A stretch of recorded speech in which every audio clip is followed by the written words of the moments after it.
بسم الله الرحمن الرحيم الحمد لله رب العالمين والعاقبة للمتقين والصلاة والسلام على سيدنا محمد وعلى آله وأصحابه أجمعين أما بعد السلام عليكم ورحمة الله وبركاته Muhammad Mustafa sallallohu alayhi vasallamning tilidan 30 qissa.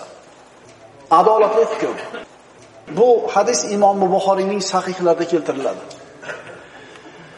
An Abi Hurayra radhiyallohu anhu qala Rasululloh sallallohu alayhi vasallam baynama imra'atani ma'huma ibnahuma ja'a dhi'bu fa dhahaba bi ibni ihdahuma. Rasululloh sallallohu alayhi vasallam ulug' payg'ambarlardan Sulaymon alayhisalom va Davud alayhissalomlarning o'rtasida ularning davrida bo'lgan bir qissani siz bilan bizga so'zlaydi. Rasul aytadilar: ikki ayol o'zini farzandlari bilan, o'g'illari bilan turar ekanlar. Bir bo'ri keldida to'satdan ana shu bolalardan bittasini ko'tarib ketib qoldi. Onalari turibdi, bolalar bir chekkada edi, shunda keldi bo'ri olib ketib qoldi. Faqalat hadihi li sahibatiha innama dhahaba ibniki va qalat al-ukhra innama dhahaba ibniki. Bir aytdi seni o'g'ling olib ketdi dedi. Ikkinchisi aytdi yo'q, seni o'g'ling olib ketdi dedi. Fatahakamata ila Davud alayhissalom faqada bihi lil-kubra. Ikkalasi mana shu mushkulasini ko'tarib Davud alayhissalomning oldiga borishdi. Shu mushkulani hal qilib berishligi uchun. Kimning bolasi qoldi? Kimning bolasi ketdi? Mana bilasizlar, Davud alayhissalom payg'ambarlar qissasidan ma'lum. U kishi ham nabiy bo'lgan, ham podshoh bo'lgan, ham qozi bo'lgan. Ham nabiy, ham podshoh, ham qozi. Faharajna ala Sulaymon ibn Davud. Davud alayhissalom bularni mushkulasini eshitgandan keyin, ikkalasini ham da'vosini eshitgandan keyin ayollarning kattasiga hukm qilib berdi. Bu seni bolang dedi. Faharajata ala Sulaymon ibn Davud alayhissalom fa akhbaratahu. Bu ikkalasi chiqishdida mana shu Davud alayhissalomning o'g'li bo'lgan Sulaymon alayhissalomga Davud alayhissalomning hukmini aytishdi. Faqala i'tuni bis-sikkin ashuqqahu baynahuma. Otasining hukmini eshitdi-da, bu hukmni to'g'ri bo'lmadi deb hisobladida, menga bir pichoq olib kelinglar dedi. O'rtasidan shart bo'lib ikkalasiga teng bo'lib beraman dedi. Mana shu chaqaloqni. Faqalat as-sughra la taf'al yarhamukalloh huwa ibnuha faqada bihi lis-sughra.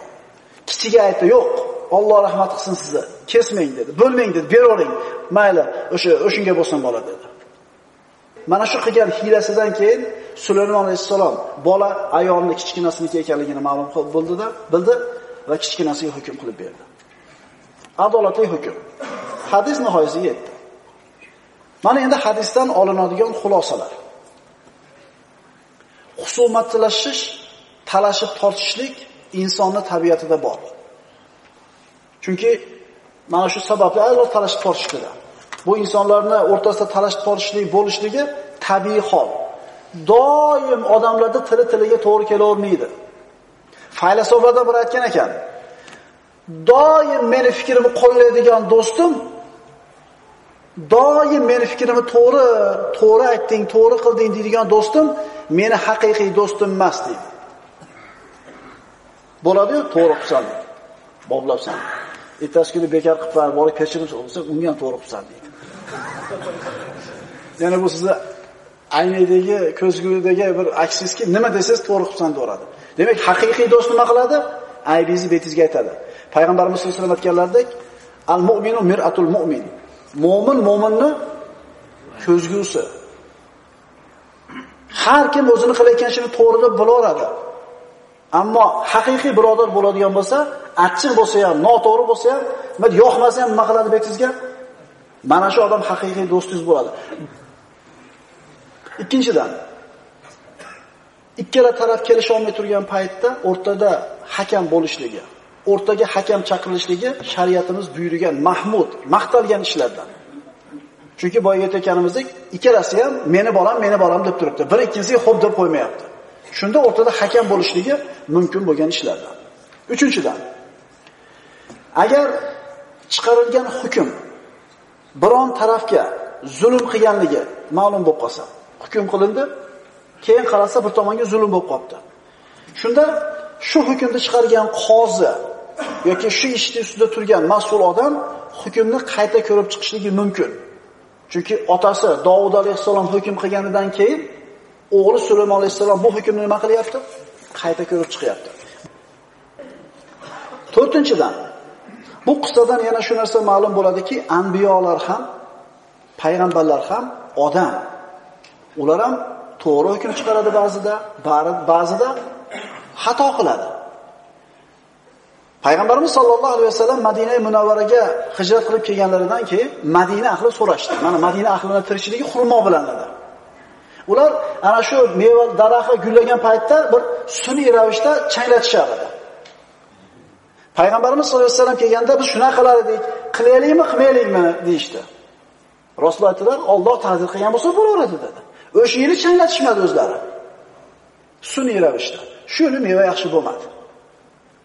Ya Rasululloh, bo'lmadi-yu deyshganida, sizlar dedi payg'ambarimiz, dunyoiylarning ishini mendan ko'ra yaxshiroq bilasizlar dedi. Bu masalada vahiy kelgani yo'q payg'ambarimizga. Rasululloh sollallohu alayhi vasallam bir inson sifatida o'zining fikrini bildirdi. Demak, bu fikr noto'g'ri fikr bo'ldi. Payg'ambarlar ham adashgan ekan. Chunki kullu bini adama xatoun. Odam bolasi borki xato qiladi. Xato qiluvchilarning eng yaxshisi tavba qiluvchisi. Nabiy sallallohu alayhi vasallam kibr haqida gapirganlarida bir kishi kelib aytdiki, "Ya Rasululloh, mashhur hadis. Mana ko'ryapsiz, Alloh meni chiroyli qilib yaratgan. Kiyimim ham chiroyli bo'lib boshqalardan ajralib turishini xohlayman. Shu kibrmi?" deb so'radi. Chiroyli kiyinib yurishlik, tashqi ko'rinishini chiroyli qilib yurishlik kibrmi degani yo'q dedi payg'ambarimiz. Al-kibru batarul haqqi va ghamtun nas. Kibr ikkita narsa.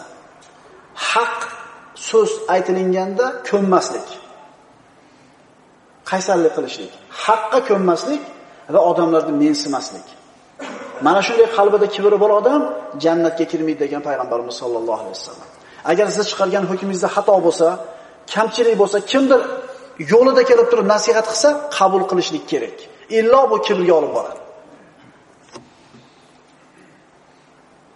Payg'ambarimiz sollallohu alayhi vasallamdan sahih hadis bor, birodarlar, nihoyatda bir ehtiyot bo'lishlik kerak. Ba'zida yo'l harakati qoidasini buzib turib, tezlikni oshirib qo'yib, qizilga yurib borib, streshniga chiqib borib turib, ishtirab to'lab nima deydi? Menga zulm qildi deydi. Payg'ambarimiz sollallohu alayhi vasallam aytadilar: "Albatta men ham odamman. Sizlar talashib tortishib meni oldimga kelasizlar. Ehtimol biringiz boshqangizdan ko'ra o'zining hujjatini bayon qilishda mohirroq bo'lgani uchun men undan eshitganimga qarab, uning foydasiga hukm qilib berarman ehtimol." Diqqat qiling payg'ambarimiz so'ziga. Ikkita odam talashib keladi, bittasi o'zining hujjatini keltirishida mohirroq. So'zga boy, xullas haligi qobiliyat bor, hali artist deb qo'yamiz-ku bizda. Yig'lab beradi, baqirib beradi.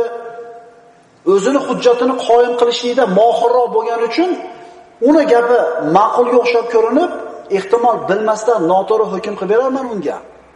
Shuni foydasiga hukm qilib berarman.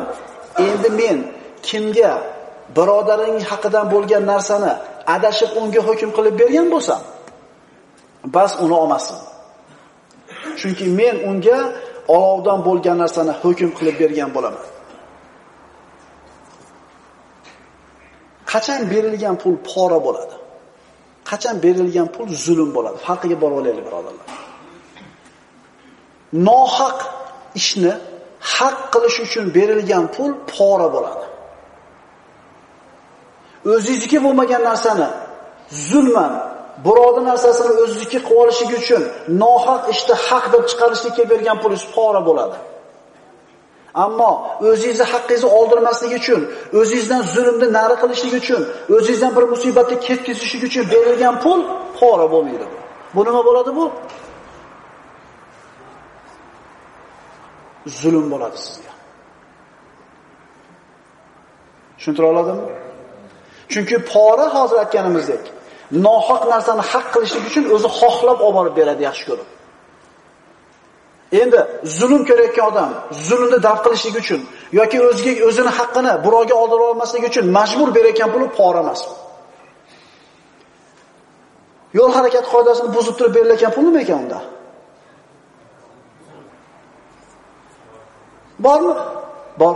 O'shuning uchun birodarlar, ukalar, mana qo'llarga berilgan disklarda musulmon kishining axloqi degan darslarimizda musulmon haydovchining xulqi degan ikkita darsimiz bor. O'sha mashina minib yurgan akalar shu bir haftada bir eshitib qo'yinglar shuni. 1 yil yodlab olasizlar. Shoyat shu qizilga to'xtashni boshlasak. 5-dan. Ba'zida doim emas. O'g'illar otalardan ko'ra to'g'riroq fikr qilib qoladi. Ba'zida. Nima uchun unaqa desangiz, mana Sulaymon alayhisolamning chiqargan hukmi otasi Davud alayhisolamnikidan ko'ra to'g'riroq bo'ldi. Hayotda bo'layotgan o'zgarishlardan, yangiliklardan yoshi ulug'larimiz bexabar qolganligi sababli ba'zi o'rinda chiqargan hukmi noto'g'ri bo'lib qoladi. Endi yoshlar mana shu ko'chadagi o'zgarishlarni bilganligidan, zamondagi hayotdagi bir o'zgarishlardan xabardor bo'lganligidan ba'zida to'g'ri fikr aytadi. Shuning uchun kattalar yoshlarning ham fikriga quloq solishni o'rganaylik. Shuning uchun ahli zikr bo'lgan odam, qurilishmi, savdomi yoki bir boshqa ishmi, shu ishda bilimdonroq bo'lsa, shu ishda biluvchisi bo'lsa, kichkina bo'lsa ham aytsa quloq solishimiz kerak. Ko'pchiligimiz fikrimizga teskari bo'lsa ham. Chunki shu ishda nimasi u? Mutaxassis. Umumiy bir hukm chiqarishlik kerak bo'lgan paytda mutaxassis gapiga quloq solamiz va o'zimizdan kichikroq odam jo'yali fikr aytayotgan bo'lsa qabul qilamiz. Birodarlar, tushuninglar. Rasululloh sallallohu alayhi vasallamdek vahiy egasiga Badr kunida Habbob ibn Muzulga maslahat berdi. Payg'ambar sollallohu alayhi vasallam Xandaq kunida Salmon Farsiy kelib maslahat berdi. Rasululloh qabul qildi. Demak, jo'yali fikr bo'lganda quloq solishlik kerak ekan. 6-dan. Haqiqatni yuzaga chiqarishlik uchun hiyla ishlatishlik joiz bo'ladi. Chunki boyaga pishoqni ko'tarib turib ikkalasini bo'lib beraman degan paytda bu hiyla edi bu. Shunda haqiqiy onasi bo'lgan kishiga ayol nima dedi?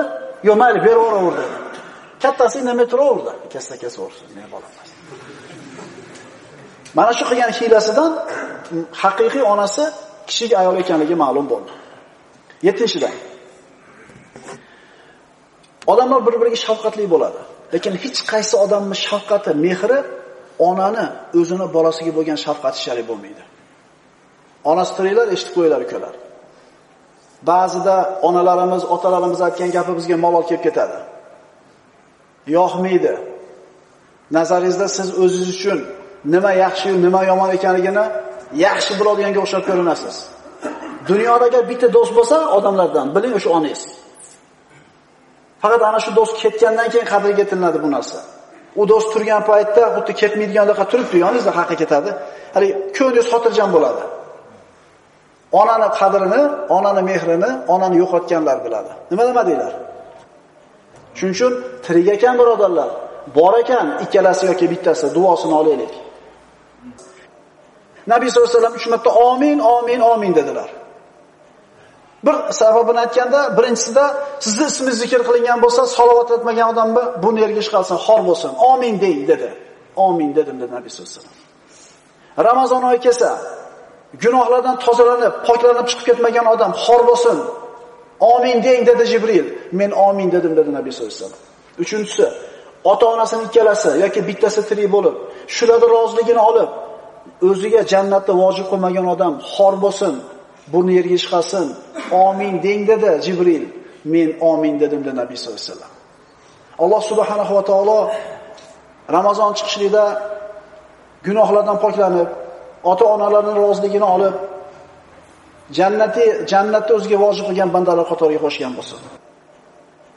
Aqulu qawli hada va astaghfirulloh li va lakum. Assalomu alaykum va rahmatullohi va barakatuh.